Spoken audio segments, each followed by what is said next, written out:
Hi, this is Namgila. Are you from SFT? Yes. Okay. And I would like to ask what's happening here today, Oh, and what do you have message for Tibetan yes. and for the China from this event?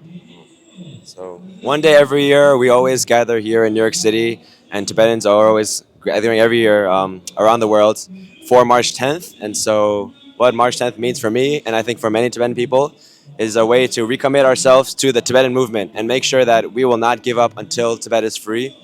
I think that we are very hopeful people. We are very proud to be Tibetan, and I think when we see the situation unfolding inside of Tibet, it can be kind of daunting. It can be scary, but I think I have a great hope for us all because of so many of us have gathered here every year, and we are only continuing to build our strength, build our movement, and I think our Tibetan movement will be successful. Yeah. Okay. And what do you have message for China?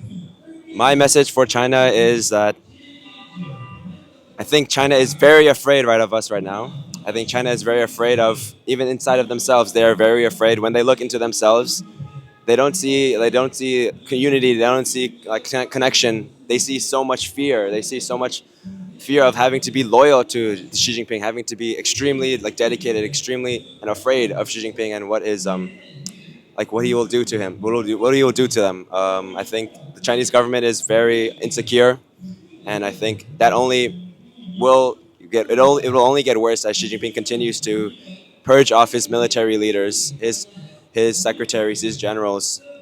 The less government officials there are within the Chinese government, I think Xi Jinping will have nobody to talk to once there's nobody surrounding him. Yeah. And do you think Tibet will be free? Yes, I think Tibet will be free. Thank you so much, Yes. and taking interview from Tibet Stakal Park. Thank you. Thank Sure. you. Thank you. Thank you. Shake